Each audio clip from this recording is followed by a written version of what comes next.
The deadliest train accident which occurred at 7:20 p.m. बात करें उड़ीसा की, जहां पर बड़ा रेल हादसा हुआ है। तीन ट्रेनें आपस में टकराई।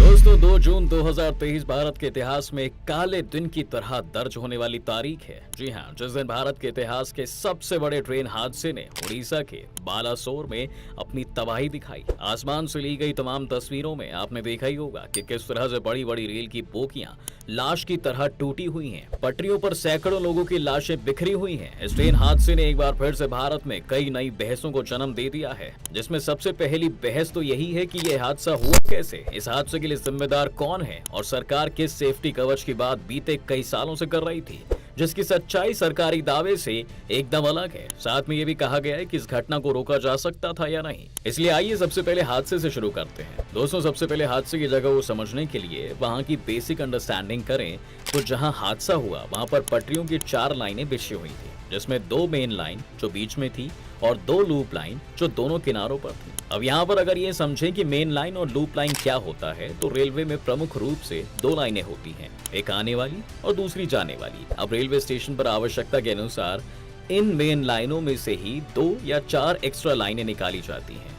इनमें से कुछ पर ट्रेनें प्लेटफॉर्म तक पहुंचती हैं और कुछ पर मालगाड़ी खड़ी रहती है। इन्हें ही लूप लाइनें कहते हैं। इन लूप लाइनों को रेलवे स्टेशनों के आसपास ही बिछाया जाता है। आमतौर पर इनका इस्तेमाल मालगाड़ियों को खड़ी करने के लिए किया जाता है। सामान्य तौर पर लूप लाइन की लंबाई 750 मीटर होती है।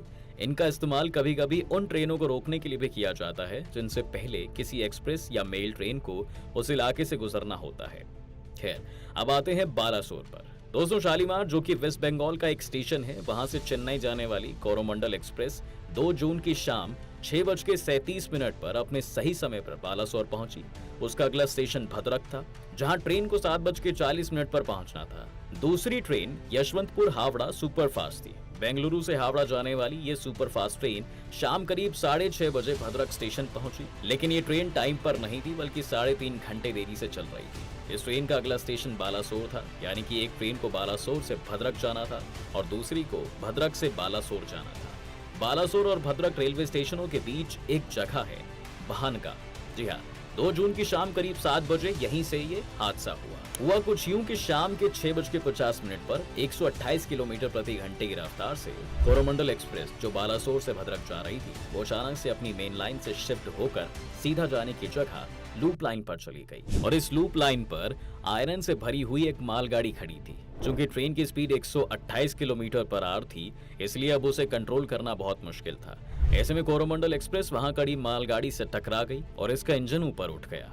इस भयानक टक्कर से कोरोमंडल के कई डिब्बे यशवंतपुर एक्सप्रेसवे की मेन लाइन पर भी जा गिरे, जिस वजह से यशवंतपुर वाली ट्रेन भी हादसे का शिकार हो गई। ये सब कुछ महज 4 मिनट में हुआ, जिसमें 21 बोगियां पटरी से उतरकर टूट फूट गईं, जिसमें अभी तक 228 से ज्यादा लोगों की बात कही जा रही है। अब ऐसे में सबसे बड़ा सवाल ये उठता है कि आखिर कोरोमंडल एक्सप्रेस मालगाड़ी से टकराई क्यों? तो इसके पीछे का कारण है उसका अपनी मेन लाइन वाली पटरी से उतर जाना, यानी डीरेल हो जाना। तो इस समय जो सबसे बड़ा जांच का विषय है वो यही है कि आखिर किस कंडीशन में कोरोमंडल डीरेल हुई।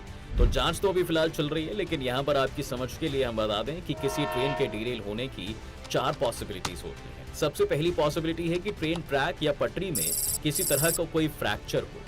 जब ट्रेन के ट्रैक के बीच की चौड़ाई बढ़ जाती है या 2 पटरियों के बीच का जोड़ कमजोर हो जाता है, ऐसे में ट्रेन के डीरेल होने की पॉसिबिलिटी बढ़ जाती है। इसकी वजह मैन्युफैक्चरिंग और इंस्टॉलेशन डिफेक्ट, एक्सट्रीम गर्मी या मेंटेनेंस की कमी से भी हो सकती है।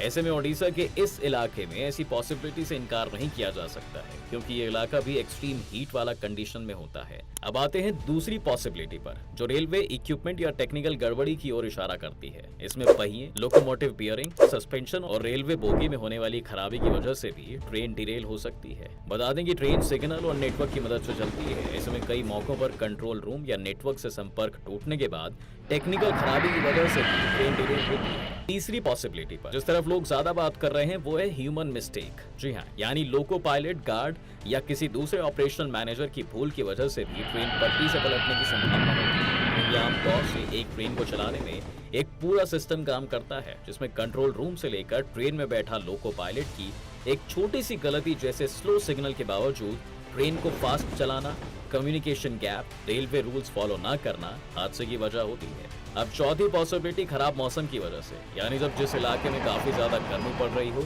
या किसी क्षेत्र में काफी ज्यादा ठंड हो तो वहाँ रेलवे पटरियों में फैलाव कम ज्यादा होता रहता है। ज्यादा बारिश या तेज हवा में रेलवे ट्रैक पर पड़े गिरने की वजह से भी ट्रेन डिरेल हो सकती है। लेकिन ओडिशा वाले हादसे में इस संभावना के होने के चांसेस नहीं है। इसलिए अगर ओडिशा रेल हादसे को स्पेसिफिक करके देखें तो इसके दो सिनेरियो हो सकते हैं। पहला, अगर कोरोमंडल एक्सप्रेस डिरेल हुई है और उसके मलबे से बेंगलुरु हावड़ा सुपरफास्ट टकरा गई, ऐसी स्थिति में ट्रेन में फ्रैक्चर, रेलवे इक्विपमेंट्स में गड़बड़ी या मानवीय भूल वजह हो सकती है। एक वजह यह भी हो सकती है कि ट्रेन के स्लो चलने या फिर ठहरने का सिग्नल हो लेकिन ड्राइवर इसे फॉलो न कर सका हो, इसलिए कोरोमंडल डिरेल हुई और इसके डिब्बे तीसरे ट्रैक पर पहुंच गए और उसके थोड़ी देर बाद ही बेंगलुरु हावड़ा एक्सप्रेसवे आई और ट्रैक पर बिखरे डिब्बों से टकराकर डिरेल हो गई। इसकी वजह ये हो सकती है कि बेंगलुरु हावड़ा के लोको पायलट को सही सिग्नल नहीं मिल पाया या उसने अनदेखी की, या फिर कोरोमंडल एक्सप्रेस ट्रेन मालगाड़ी से टकराकर डिरेल हुई और उसके मलबे से बेंगलुरु हावड़ा सुपरफास्ट टकरा गई। ऐसी स्थिति में जिस ट्रैक पर मालगाड़ी खड़ी थी उसी ट्रैक पर कोरोमंडल एक्सप्रेस चली गई होगी। वजह सही सिग्नल ना मिलना, कंट्रोल रूम और ड्राइवर की लापरवाही और रेल पटरियों में सुरक्षा कवच का अभाव। इसके बाद तीसरे ट्रैक पर बिखरे कोरोमंडल एक्सप्रेस के मलबे से थोड़ी देर बाद आई बेंगलुरु हावड़ा सुपरफास्ट टकरा गई। इसकी वजह ये हो सकती है कि दोनों ट्रेनों को टकराने के बावजूद लोको पायलट को सही सिग्नल ना मिला या उसने अनदेखी की। खड़गपुर रेलवे डिवीजन के अधिकारियों की प्राइमरी जांच में ओडिशा ट्रिपल ट्रेन हादसे की मुख्य वजह सिग्नल फेलियर होना बताया जा रहा है। अब देखना यह होगा कि कब तक इस मामले की असली वजह सामने निकल कर आएगी। फिलहाल आइए अब आते हैं उस बहस पर जिसे लेकर पूरे देश में बात हो रही है और वो है कवच। कवच एक ऑटोमेटिक रेल प्रोटेक्शन की टेक्नोलॉजी है।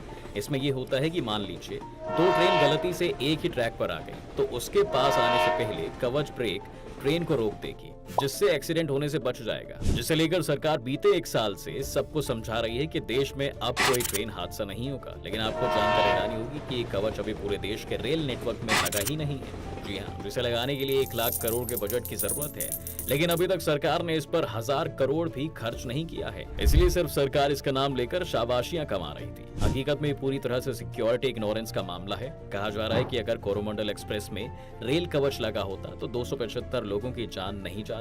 इस सिस्टम को थोड़ा डिटेल में समझें तो रेल कवच एक ऑटोमेटिक ट्रेन प्रोटेक्शन सिस्टम है। इसे ट्रेन कलीजन अवॉइडेंस सिस्टम यानी कि TCAS कहते हैं। यह भारत में 2012 में बनकर तैयार हुआ था। इंजन और पटरियों में लगे इस डिवाइस की मदद से ट्रेन की ओवर स्पीडिंग को कंट्रोल किया जाता है।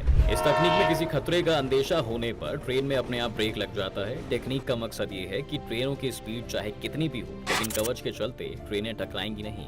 इस टेक्नोलॉजी में engine, micro processor, global positioning system यानी GPS और रेडियो कम्युनिकेशन के चैनल, सिग्नल सिस्टम और कंट्रोल टावर से जुड़ा होता है।